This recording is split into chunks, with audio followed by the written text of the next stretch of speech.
Yo, what's good, YouTube? This is Jay from TNJ, and welcome back to the Denver Bears franchise.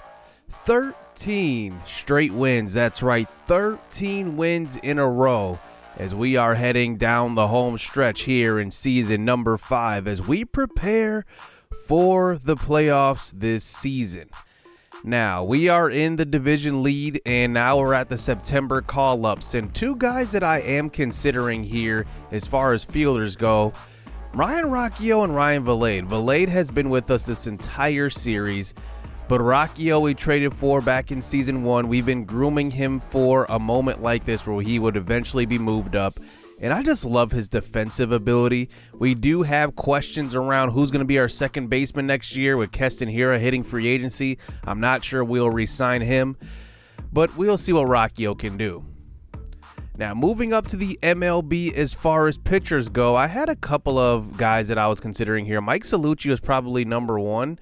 He had a .97 whip. He is our oldest prospect at 29 years old, but Trez Jenkins is having a phenomenal season at the AAA level. .65 whip. He's went up plus 11 in hits per 9. That is incredible.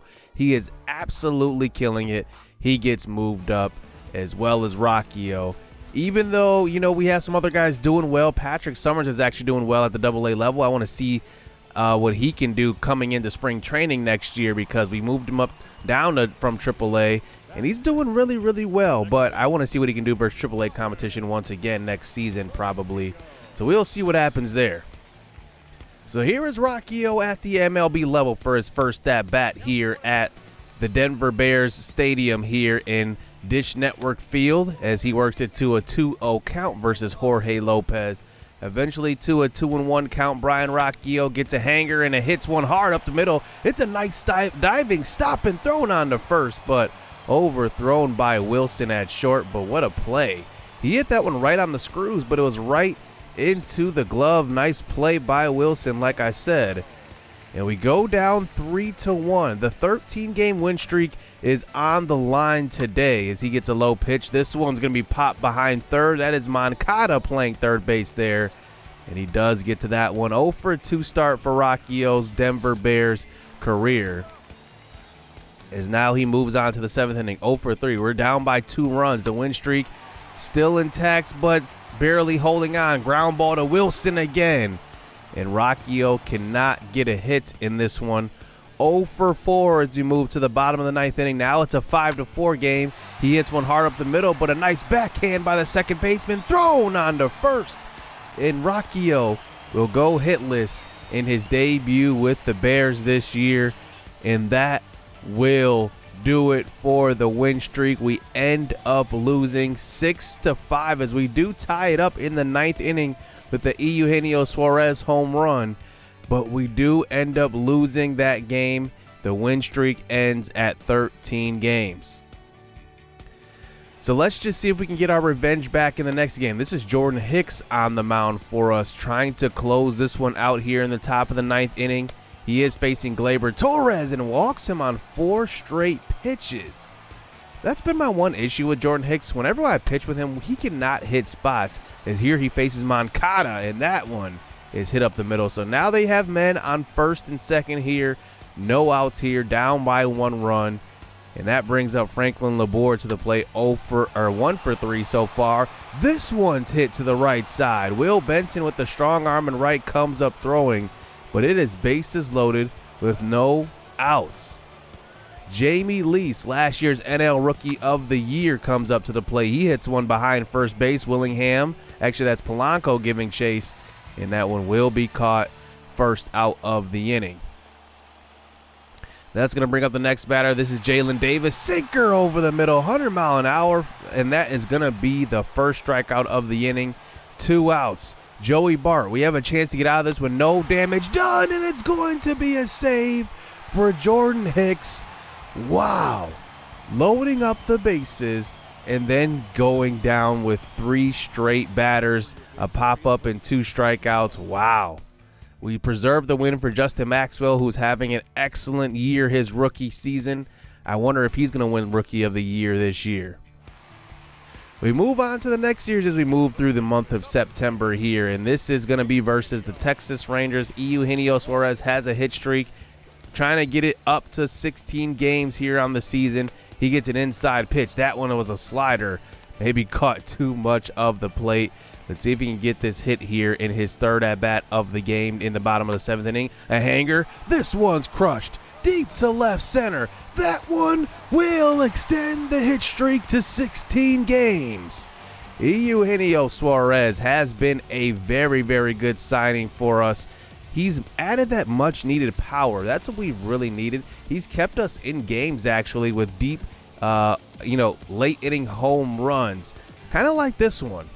And that's what he's kind of been doing this year, but we do end up losing this game, though, 6-4. Trez Jenkins actually gets credited with the loss after giving up 4 earned runs.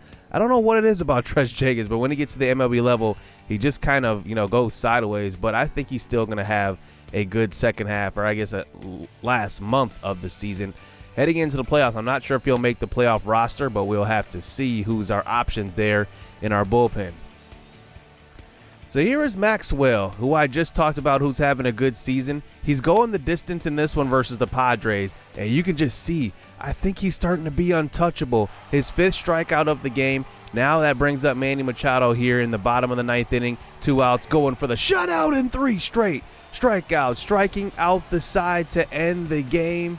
And Justin Maxwell, who was our top prospect in this entire series as far as progression goes.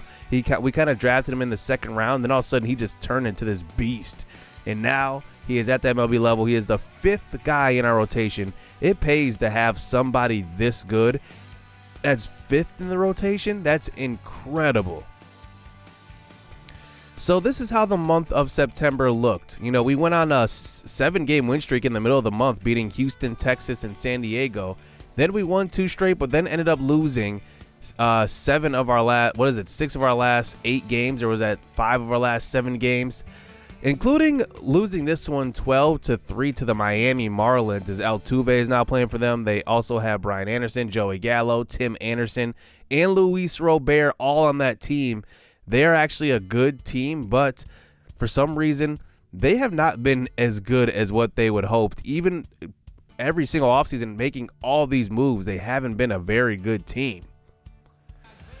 So now here we are at 95-61. We are 1 win away from clinching the division, and we can do it on the road at Chase Field facing AJ Williams once again. We've seen him already in this series, and we will put Mike Soroka on the mound for the game clinching start here. 17-6 record, 2.60 ERA, 0.9 whip.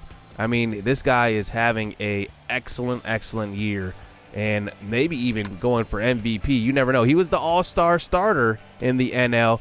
He could definitely go for a Cy Young. Maybe not an MVP, maybe a Cy Young. We'll have to see. I don't know. He could be in the MVP race. So let's see what Polanco can do here at bat here facing Williams as he gets one on the outside half, and he does hit it hard to the right. That one will just be a ground out. 2 outs in the inning as that brings up Jesse Winker, hitting .261 on the season. He swings that one high. That one is just going to be a pop-up to left field, and that one will get them out of this first inning. So on to the bottom of the first inning. That's going to bring up Alek Thomas, who was a nice prospect for them. They moved him up. Now he is at the MLB level as a starting outfielder. He goes to left field, and that one will be a shot off of the wall and left. Soroka already getting hit. Alek Thomas came into this game hitting .167. He just pokes that one to left field for a leadoff double. That brings up the 2-spot hitter, and that's going to be a hit up the middle. That one will get through, and a run will already come across the plate. Not something you're accustomed to seeing from Mike Soroka giving up runs. He's got a below a 1 whip, and it's 1-0 here for the Angels, or for the Arizona Diamondbacks. That's going to bring up C.J. Abrams here, and that is going to be a ground ball to him. Freddie Freeman grounds out into the double play. As that brings up Willy Adames to the plate, another ground ball to Abrams. That one will be a throw on the run, and what a beautiful play. Abrams makes it look so easy at shortstop. On to the second inning here. Here is Keston Hiura at the plate. He gets one low, but he just golfs this one into center. 1 out here for the Denver Bears. Down 1-0 as that brings up Eugenio Suarez, who we just saw on that 16-game hitting streak, and that one is tattooed. It's a home run. 1-1 game here for Denver and Arizona. That one was absolutely left over the middle, and you can't do that versus Suarez. Such a smooth swing. I just love his swing. It is just perfect, and he just absolutely crushes that one. 1-1 here as we move on to the third inning. Here is C.J. Abrams at the plate, who still leads our team in average, hitting .296, leads our team in on-base percentage. He's in the 390s, I believe. And he does get hit by a pitch as that brings up Soroka, who tries to bunt him over, and that's going to be a throw to second. What a bad play from Freddie Freeman. I don't know why MLB The Show has that logic in there. They always want to go to second with that throw. That's going to bring up Benito Ozuna, who's hitting in the leadoff spot today. That one will be a fly out to left. To center field. It will advance the runner to third. And now we have men on the corners here with Jorge Polanco at the plate with an RBI opportunity with the man in scoring position. Hopefully he doesn't ground out into a double play, but he just gets under this one, and it's popped behind the plate. So 2 outs in this inning, as that's going to bring up Jesse Winker, who was 0 for 1 in this game. 2-2 pitch. This one's going to be low, and he hits one to the right side. That one gets past Freddie Freeman. They might rule that one an error, and the pitcher Mike Soroka will advance to third base, and Winker comes up with the RBI. It's now 2-0 here in the third inning. That's going to bring up Hira next to the plate. Full count, and that one will be hit right up the middle, and it will just be a ground out to A.J. Williams. 2-1 lead here for the Denver Bears, though. Heading into the fourth inning, this is going to be Willy Adames to the plate. He hits one up the middle, and that one will be a single here with 1 out. As Willy Adames was one of the guys we were thinking about signing in free agency last year, we decided to go with Suarez instead, as that one brings up the next batter, and that one is going to be a backwards K for Soroka. 2 outs here as that brings up Seth Beer to the plate, hitting in the 6th spot. He hits one hard up the middle. Benito Ozuna giving chase and somehow does not make the catch. This gets to the wall. Will Benson comes up throwing, and a triple here in the bottom of the 4th inning. Wow. I cannot believe that. Look at this play again. Benito Ozuna had a good reaction to that ball, but just misses it. How did he miss that catch? It was right near his glove. Josh Van Meter to the plate. He hits one hard to center field as well. That one will just be a fly out, line out. And now it's a 2-2 game going into the later stages of this matchup in the 8th inning. As that brings up Benito Ozuna. He hits one to the right center gap. That one gets all the way to the warning track. Ozuna's got good speed. He will get into third easily with the triple. Maybe that makes up for the missed play in center field earlier. As that brings up Polanco here with 1 out. He had an opportunity earlier, and he will walk.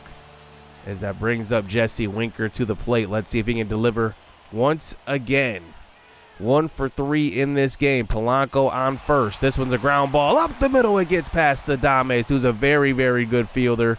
And that one will be an RBI single here for Winker. 3-2 lead. And we are 6 outs away from clinching this division. As that brings up Keston Hiura. He hits one hard to the right side.